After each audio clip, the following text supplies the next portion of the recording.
Assalamualaikum, salam literasi. Butuh buku, edisi Ramadan 1446 Hijriah. Katanya tagline-nya bulan suci, di bulan suci belajar sejarah Nabi. Bersama buku kelengkapan tarikh Nabi Muhammad SAW karya Munawar Khalil.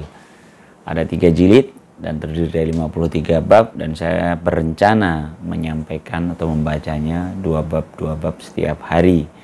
Hari ini hari keempat saya berarti masuk ke bab 7 dan bab 8. Jika kemarin kita bicara tentang wahyu dan bagaimana Nabi Muhammad SAW berdakwah di lingkaran terdekatnya gitu. Nah, sekarang bab 7 dan bab 8 ini justru bicara tentang rintangan. Jadi rintangan, ejekan, dan penganiayaan kaum musyrikin Quraisy ya, terhadap Nabi Muhammad SAW itu bab 7, dan bab ke-8-nya adalah tipu daya mereka seperti apa. Sebenarnya ini juga banyak kisah yang saya yakin teman-teman sudah mendengarnya ya.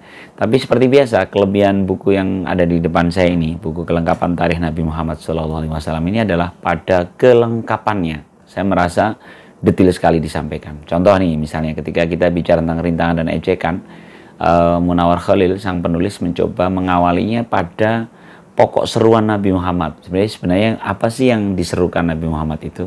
Kenapa kaum Quraisy demikian merintanginya gitu ya? Jadi seruan pertama itu adalah ini menurut saya juga termasuk yang substansi ya. Seruan pertama adalah manusia berada pada peri kemanusiaannya yang sejati, sehingga dia tidak menyembah, tidak bertuhan selain kepada sang penciptanya gitu. Bagus ya. Jadi menariknya pada peri kemanusiaan sejatinya, manusia itu ya tidak menyembah hal lain kecuali yang menciptakan dia gitu. Tuhan semesta alam. Dan kalau bahasanya itu kan Tuhan yang menciptakan kita, menciptakan para pendahulu kita, sehingga ketika ada berhala-berhala yang mensiratkan para pendahulu, orang-orang yang baik di dulu, itu jadi terbantahkan gitu. Karena toh penciptanya kan harusnya kita kepada penciptanya dong, bukan pada benda-benda yang ada, yang bahkan berhala ya. Berhala itu paling sedih itu. Karena kan kalau kemarin saya di awal sudah cerita latar belakang masyarakat jahiliyah di masa itu, selain menyembah pertama malaikat ya kan, benda-benda langit, terus orang-orang terdahulu, para leluhurnya, dan berhala ini yang paling rendah ya. Tapi justru itulah yang banyak di sekitaran Ka'bah. Dan inilah yang diseru oleh Nabi Muhammad. Makanya pantaslah rintangannya kenceng ya. Itu yang pertama. Yang kedua adalah manusia selalu memohon pertolongan pada Tuhan Yang Maha Esa, karena selain Tuhan, selain Allah, tidak dapat memberikan pertolongan. Nah, jangan memohon kepada makhluk, terutama memohon petunjuk pimpinan yang benar. Adalah semua itu hanya kepada Allah semata-mata. Jadi tidak menyandarkan pada pandangan orang, pada kita berharap dari orang sesama manusia ya. Apalagi berhala ya. Tadi kan awal berhala. Dan yang terakhir itu, yang ini juga resisten sekali, yaitu seruan Nabi Muhammad adalah bahwa saya atau Nabi Muhammad adalah utusan Allah. Dan itulah yang akhirnya mendapat serangannya. Nah, tokoh-tokoh siapa sih yang paling kenceng? Ini kemarin sudah saya singgung ya. Ada namanya Abu Lahab, Abul Uzza. Abu Lahab itu nama aslinya Abdul Uzza. Ini adalah Abdul Uzza bin Abdul Muttalib. Jadi dia adalah salah seorang paman Nabi ya. Kenceng sekali dia menyerangnya dengan sekuat tenaga. Dia bersama istrinya ya, bolak-balik. Jadi kalau Nabi Muhammad berdakwah di satu tempat, nanti Abu Jahal datang untuk menetralkan masyarakat yang mendengarnya. Jadi membatalkan. Enggak gitu ya. Dia menghasut ya kesana kemari untuk menjaga agar dakwah Nabi itu tidak mempengaruhi masyarakat Mekah saat itu. Nah, jadi ini jadi jawaban kenapa kok sampai ada surat Al-Lahab itu kan, surat Tabat ya Abi Lahab wa Tab. Kan di situ ada cerita tentang Abu Lahab dan istrinya gitu. Karena mereka memang saling berkolaborasi. Ya. Kalau Abu Lahab pada orang tua, para bapak-bapaknya, istrinya pada kalangan wanita, Dan mereka dibantu seorang pemuda Quraisy bernama Amr bin Hisham yang terkenal dengan Abu Jahal. Jadi kalangan elit laki-lakinya Abu Lahab, ke perempuannya Ummu Jamil atau istrinya Abu Lahab, nama aslinya Aura kalau nggak salah ya. Aura dengan gelar Ummu Jamil.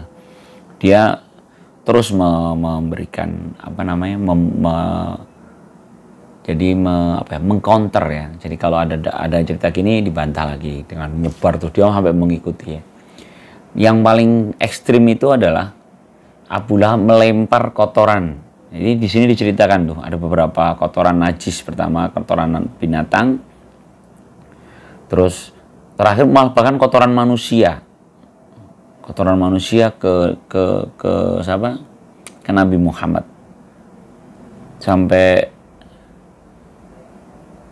Nabi Muhammad itu mengatakan, memang beginikah cara anak cucu Abdul Manaf memperlakukan tetangga, sampai seperti itu, karena ini ya. Tapi ya dengan kesabarannya dibuang lagi oleh Nabi Muhammad.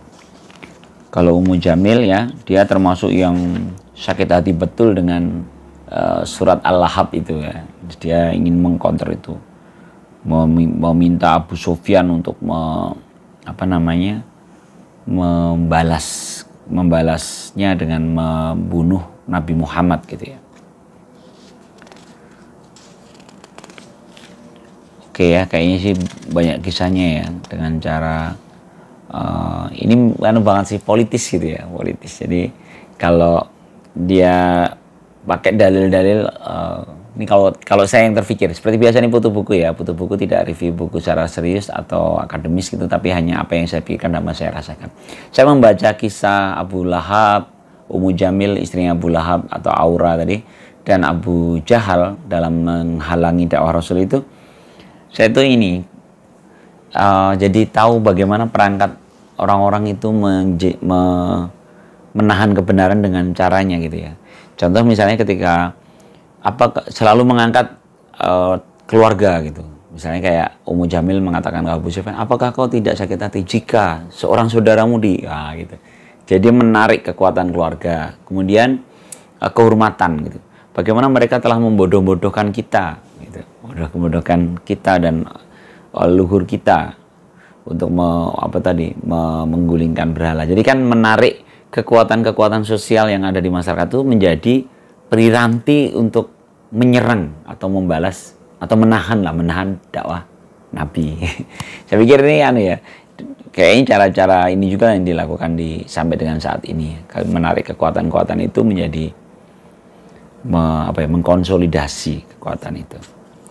Dan cukup efektif ya ini digambarkannya.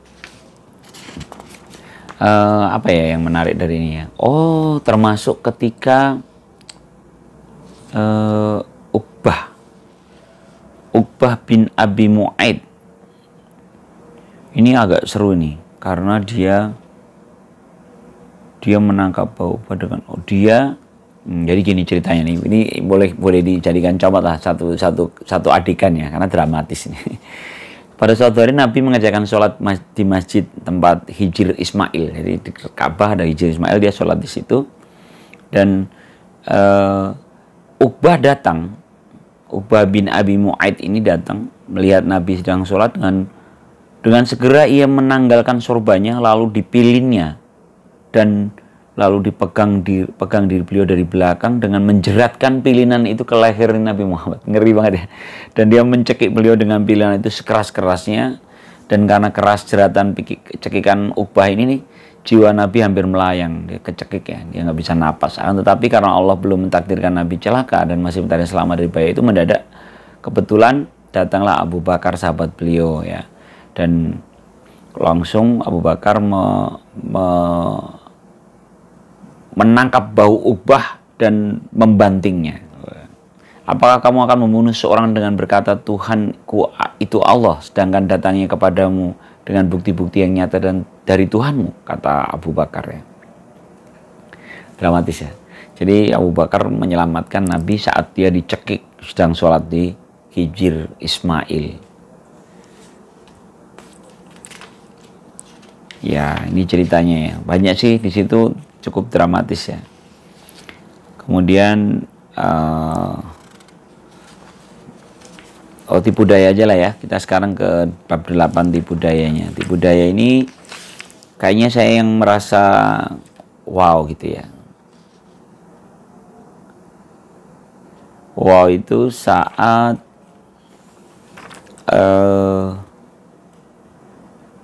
Abu Thalib itu, yang saya sudah sampaikan kayak di sebelumnya ya, bahwa Abu Thalib ini termasuk yang menjamin keselamatan Nabi.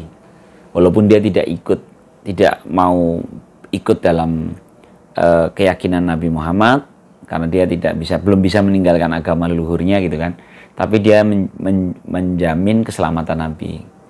Namun, nah ini yang menyakitkan sekali buat Nabi ya. Karena ada hasutan dari Abu Lahab ya. Dia ke Abu Thalib, dia minta agar Abu Thalib bertindak tegas terhadap terhadap keponakannya ya, Nabi Muhammad, yang telah lama di bawah pengawasannya itu. Hei anak saudaraku yang tercinta, sungguh aku selalu mengkhawatirkan dirimu karena pemuka-pemuka Quraisy telah datang padaku dan berkata kepadaku demikian dan demikian. Gitu. Oleh sebab itu aku minta kepadamu, hendaklah mulai hari ini kau menghentikan segala kegiatanmu. Jangan kau memperberat tanggunganku. Aku sudah tua, aku tidak kuat menanggungmu lagi. Hei anak saudaraku, peliharalah dirimu baik-baik dan janganlah engkau pikulkan atas diriku beban yang aku tidak kuat memikulnya. Hentikanlah seruanmu itu. Wah, itu Nabi Muhammad kena banget ya. Bayangkan itu disampaikan oleh seorang Abu Thalib yang saat itu menjadi walinya, karena kan menggantikan kakeknya Abdul Muthalib yang sudah meninggal. Abdul Muthalib menggantikan ibunya yang sudah meninggal, setelah bapaknya juga sudah meninggal dulu. Jadi kalau dari runutan nasab ini memang seorang yang harus dihormati oleh Nabi Muhammad saat itu adalah Abu Thalib, dan Abu Thalib pun merasa dialah yang harus menjadi pengelindung Nabi Muhammad. Tapi kalimat ini kan seperti kalimat menyerah gitu. Jangan kau pikulkan beban yang aku nggak sanggup memikulnya gitu. Sudahlah katanya gitu. Sudah untuk tidak lagi melanjutkan seruan dakwahnya. Tentu Nabi Muhammad tetap menjawab dengan tegas ya. Wahai pamanku, demi Allah sekalipun mereka para pemuka musyrik itu meletakkan matahari di tangan kananku dan bulan di tangan kiriku agar aku meninggalkan urusanku, tidaklah aku meninggalkannya sehingga Allah menampakkannya atau aku dibinasakan dalam mengerjakan urusan agama ini. Wow, ya, jawaban Nabi sangat tegas ya, dengan mengananggu semangat. Karena itu terus pamannya memanggil kembali, Muhammad, pergilah engkau dari sini dan berkatalah sekehendakmu.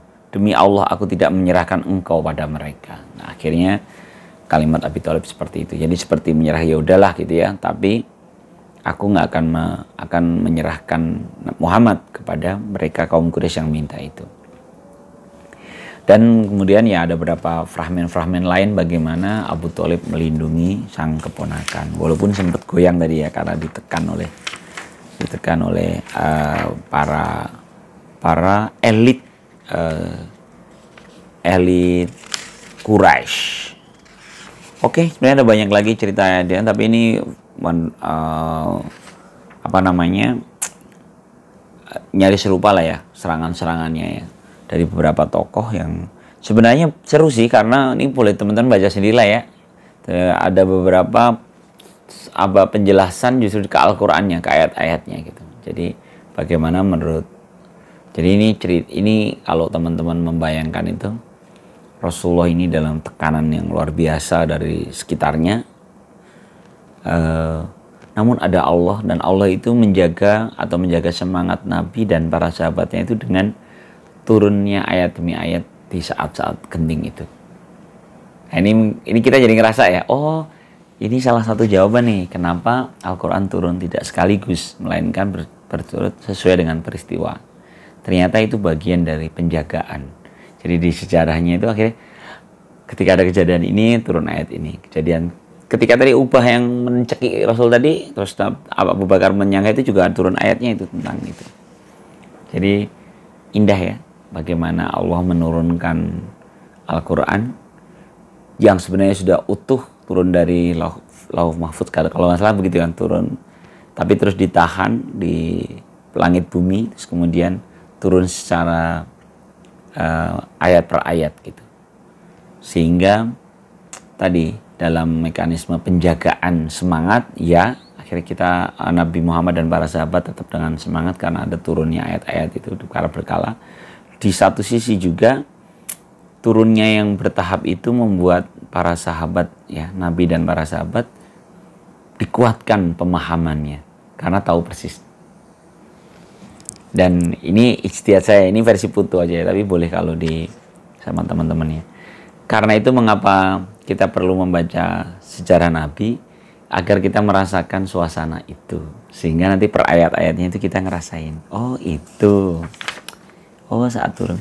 Tapi saya nggak bacain tadi ya, maaf ya. Kalau banyak ya nggak apa-apa lah, teman-teman baca sendiri aja. Nanti beberapa saya comot deh contohnya, contoh ayat yang turun setelah satu kejadian. Atau mau dibaca ini masih 15 menit, ya udah satu dikit lagi ya. Jadi ketika Abu Bakar tadi, ya Abu Bakar tadi kejadian itu yang Uqbah nyekik tadi ya, Uqbah bin Abi Mu'aid itu. Al-Mu'min turun, Al-Mu'min ayat 28. A'udzubillahi minasyaitonirrajim wa qala rajulun mu'minun min ali fir'auna yaktum imanahu ataqtuluna rajulan ayyakula rabbiyallah wa qad ja'akum bil bayyinati mir rabbikum. Dan laki-laki yang beriman di antara pengikut Fir'aun yang menyembunyikan keimanannya berkata, apakah kamu akan membunuh seorang laki-laki karena dia menyatakan Tuhanku Allah, padahal dia telah datang kepadamu dengan membawa keterangan-keterangan dari Tuhanmu. Ya, ini ayat yang diturunkan saat itu. Ketika itu turunlah waktu pada Nabi, ya kan?